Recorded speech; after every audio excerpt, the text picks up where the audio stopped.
My teenage years were full of sketching, angst, and trouble. I wasn't popular or unpopular. Maybe just forgettable. I guess that gave me a sense of freedom, so I hung out with crazy kids, doing crazy things, even though I mostly just watched the chaos ensue. We did it all, put fireworks in mailboxes, hide roadkill in people's garages, break windows of the barber shop in Anchorage. My dad was furious, but he was so busy working he couldn't do much to stop me from going out. I think being an adult means there's no one to stop you making hard decisions.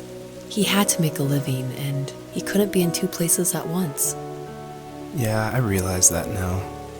But at the time, I was sure he was more interested in growing his business than what was going on with me.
He was working another late night, and my friends were over, saying how bored they were and how they had come all the way out to my house for nothing. One of them mentioned how that old, ugly beyond belief truck was still in the garage, and how we should take it for a spin. I was only 15, so I kind of fought it for a while. The next thing I knew, we were careening around the mountain path, rocks spitting onto the sides of the cliff, while my dad's cringeworthy bluegrass blared out the speakers. I drove while my friends were in the back of that yellow and purple truck, throwing beer bottles and trash at anything remotely interesting. Felt like I was soaring in the air with borrowed wings. But all good things have endings. A cop outside of Eagle River pulled us over after he saw us in a bottle rocket into someone's yard. What followed was a long night of talking to disappointed adults and feeling smaller than ever.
After he drove me home from the police station, I blew up at him, saying how I never wanted to be like him, how I was going to be someone and leave that hick icebox for good.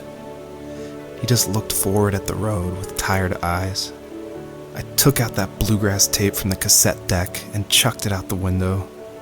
In my sage teenage wisdom, I thought I had proved the ultimate point, but my dad had a different idea. He slammed the brakes, slowly bowed his head while gripping the steering wheel, and finally looked at me. All he said, like it was a polite request, was, "Make this right." I sat there in silence, fuming, but I eventually got out and combed every square inch of the woods, muttering profanity after profanity. I found it 30 minutes later, near a small waterfall off the road. I went back to the truck, put the wet tape back in, and sure enough it worked. We didn't speak another word to each other the rest of the night. Wow, I knew you were a crazy teenager, but... It's hard to believe, isn't it? It surprises me too. It's like I didn't really know who that kid was back then. I bet my dad thought the same thing over and over. It's almost like he was saying, "Make this right," to himself, more than to me.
My friends would laugh about that night and talk about how crazy it was, and I laughed along, pretending it didn't bother me. But it did. I imagined my friends growing old in the bush, unable to find that thrill in those godforsaken ice fields. It's like those mountains were a literal wall, keeping me from leaving, where all I would have to look forward to are lumber yards and evening beers. I had to climb over. That was my only goal for a long time.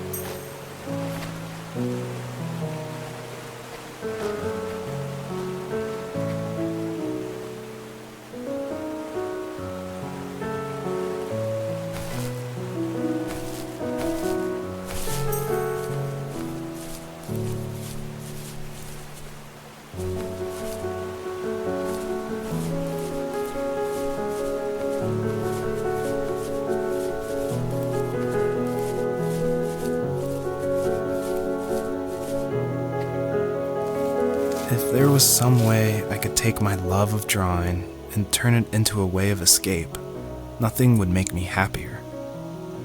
I wanted to create instead of tearing trees down. I wanted to move to the lower 48, not because I hated it there in Alaska, but I hated the idea of it. It's like all of that spite inside me had created this monster which followed me around my whole teenage years. I put so much energy into doing what others didn't expect of me. Why did I do that? There's one fact you're forgetting, though. If you didn't have that fire in you, we probably would have never met. You're absolutely right. Maybe the destination is all that matters in the end. But then why am I awake? Why am I seeing this fox go on her journey? And why can't I stop thinking about my dad?